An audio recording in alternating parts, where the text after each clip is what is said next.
Halo, jumpa lagi di Edwin Santoso Channel. Nah, di video saya kali ini saya akan membahas mengenai hal-hal yang harus kalian perhatikan pada saat kalian mengalami pecah ban pada saat berkendara di jalan tol dengan kecepatan tinggi. Jadi kalian mungkin pernah mengalami atau belum pernah mengalami pecah ban ketika berkendara di jalan tol dengan kecepatan tinggi. Apa saja hal-hal yang perlu kalian perhatikan demi keselamatan kalian? Simak terus video saya ya.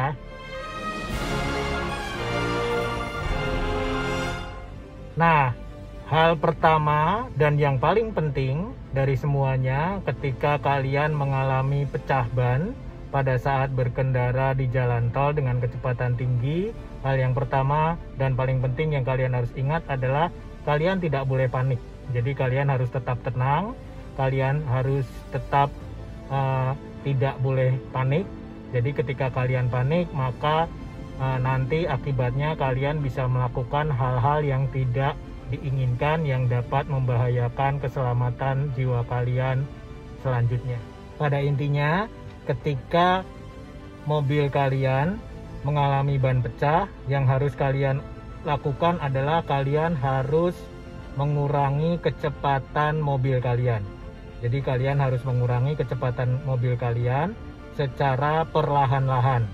Jadi kalian tidak boleh mengurangi kecepatan secara drastis atau secara signifikan karena akan membahayakan posisi mobil dan ujung-ujungnya keselamatan kalian sendiri. Jadi ketika kalian mengurangi kecepatan mobil dengan signifikan, ada kemungkinan mobil akan terpelanting dan akan berguling-guling yang akan menjadi suatu kecelakaan tunggal.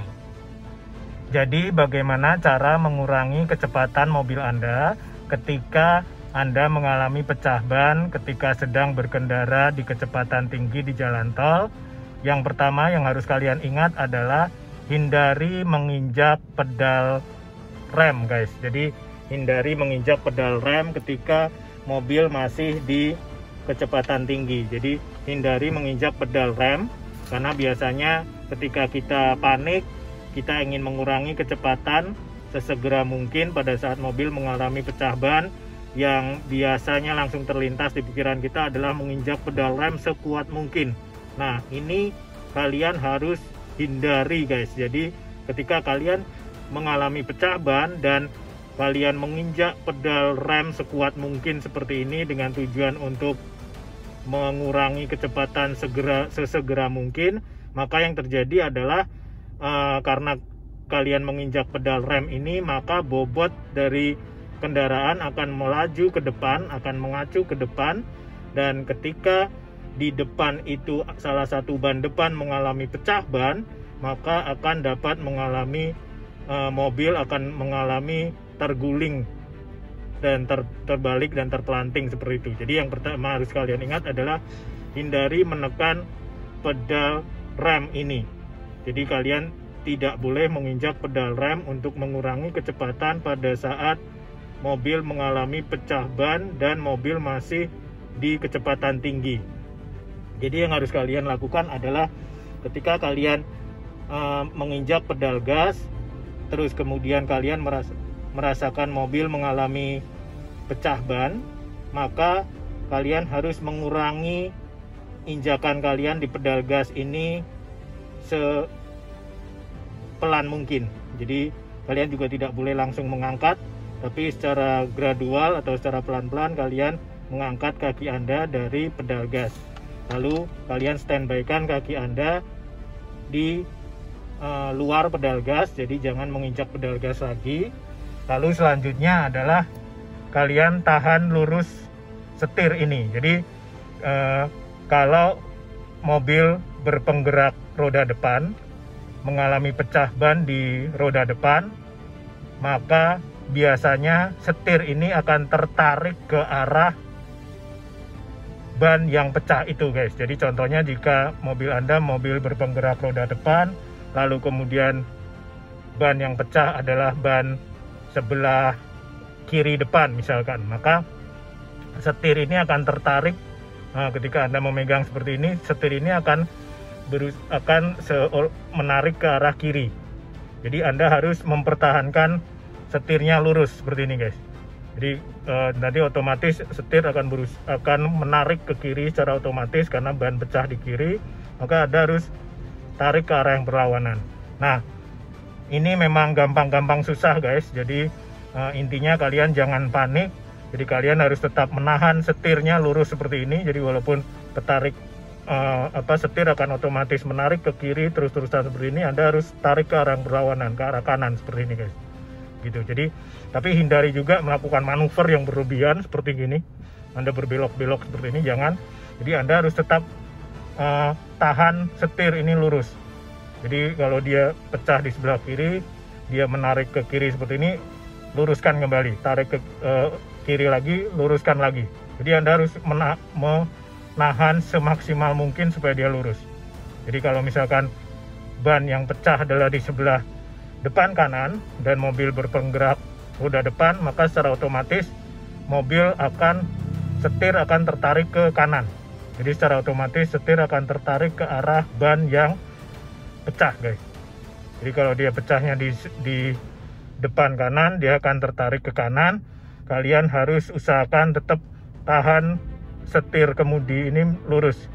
Jadi kalau dia tertarik ke kanan, Anda dorong kembali ke kiri seperti ini. Jadi Anda harus usahakan dia lurus seperti ini. Gitu. Jadi dengan merasakan setir mobil Anda tertarik ke kiri atau ke kanan ini, kalian bisa tahu ban mana yang pecah. Jika tertarik ke arah kiri, berarti ban yang pecah adalah ban sebelah kiri. Jika terasa tertarik ke kanan, berarti ban yang pecah adalah ban sebelah kanan. Lalu selanjutnya, ketika Anda sudah menahan lurus ini, Anda juga harus perhatikan bahwa kalian tidak boleh menginjak pedal kopling, khususnya untuk yang mobil manual. Jadi ketika Anda menginjak pedal kopling, maka mobil akan tidak tertahan oleh putaran mesin. Jadi itu akan malah membuat mobil semakin meluncur. Jadi kita mengharapkan mobil ini kecepatannya berkurang dengan dibantu oleh putaran mesin yang melambat.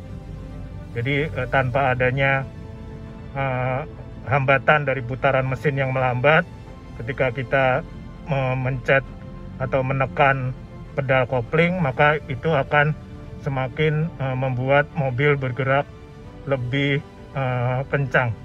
Sama halnya kalau di mobil Matic, Anda jangan membuat tuas transmisi ini ke posisi N. Jadi ketika mobil pecah ban, kalian mikir ini mobil untuk mengurangi kecepatan, lalu kemudian kalian ubah ke posisi N, itu kalian jangan lakukan guys. Jadi Anda biarkan mobil di posisi D. Bahkan kalau perlu Anda bisa menggunakan Tiptronic, lalu Anda gunakan gigi atau Anda pindah ke gigi yang lebih kecil. Jadi supaya dia ada hambatan dari putaran mesin untuk engine brake.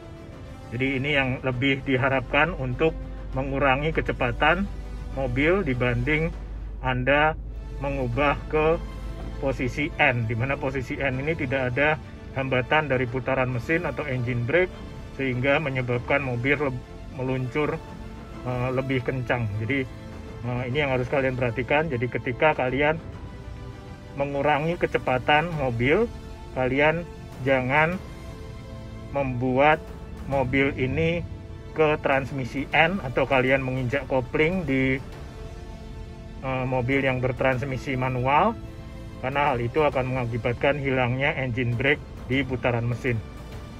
Gitu. Jadi kalian harus perhatikan bahwa transmisi ini harus tetap di posisi D. Untuk mobil-mobil Matic yang ada transmisi D1, D2, dan D3, jadi kalian bisa coba juga mengubah transmisi itu ke transmisi dengan rasio gigi yang lebih rendah. Jadi untuk mengaktifkan engine brake. Kalau di sini kalau kalian sedang di mode Tiptronic, kalian juga bisa menurunkan gigi ke gigi lebih rendah untuk mengaktifkan adanya engine brake untuk mengurangi kecepatan. Gitu guys.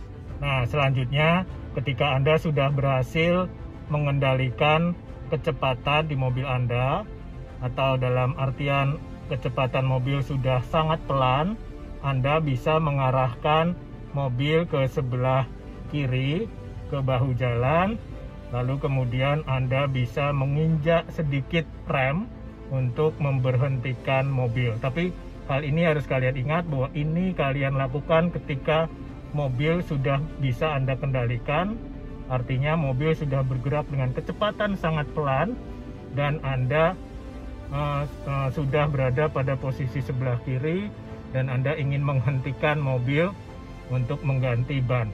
Itu baru saatnya Anda boleh menginjak pedal rem. Itu aja sedikit guys. Jadi kesimpulannya, apa-apa yang harus kalian perhatikan ketika kalian mengalami pecah ban ketika berkendara di jalan tol dengan kecepatan tinggi adalah yang pertama dan yang paling utama adalah kalian tidak boleh panik, kalian harus tetap tenang. Ya, lalu yang kedua adalah kalian harus berusaha untuk mengurangi kecepatan kendaraan Anda dengan cara melepas pedal gas secara perlahan. Lalu yang ketiga, Anda jangan menginjak pedal rem, hindari menginjak pedal rem, apalagi menginjak yang pedal rem yang terlalu kuat, karena hal itu dapat menyebabkan mobil terbalik dan terguling. Lalu yang keempat adalah Anda harus menahan posisi setir untuk tetap lurus ke depan. Jadi kalau misalkan mobil berpenggerak roda depan, pecah ban di roda depan sebelah kiri, maka secara otomatis nanti setir akan ketarik ke sebelah kiri, maka Anda harus berusaha tetap mengupayakan supaya setir itu lurus dengan cara menahannya menarik ke arah kanan. Jadi Anda harus mengusahakan setir tetap posisi lurus sambil kemudian Anda mengurangi kecepatan kendaraan dengan cara bergantung pada engine brake. Nah, ketika Anda bergantung pada engine brake ini, Anda tidak boleh menginjak pedal kopling karena itu akan menghilangkan engine brake. Lalu yang kedua, Anda juga tidak boleh mengubah transmisi ke posisi N karena itu juga akan menghilangkan engine brake. Jadi kalau di mobil Matic ada D3, D2, D1, Anda bisa mengubah posisi itu ke rasio gigi yang lebih rendah supaya menghadirkan adanya perlambatan dari engine brake. Atau ketika mobil Anda mobil Matic dengan mode Tiptronic, Anda juga bisa mengubah ke rasio gigi yang lebih rendah untuk menghadirkan adanya engine brake. Jadi ketika kalian mengalami pecah ban di kecepatan tinggi, hal yang harus kalian ingat untuk mengurangi kecepatan kendaraan adalah dengan menggunakan engine brake. Jadi bukan dengan menggunakan rem, tapi menggunakan engine brake, dan kalian harus mengontrol laju kendaraan supaya dia tetap lurus. Kalian juga tidak boleh melakukan manuver ke kiri kanan karena itu akan menyebabkan hilangnya kendali kalian terhadap mobil. Begitu guys.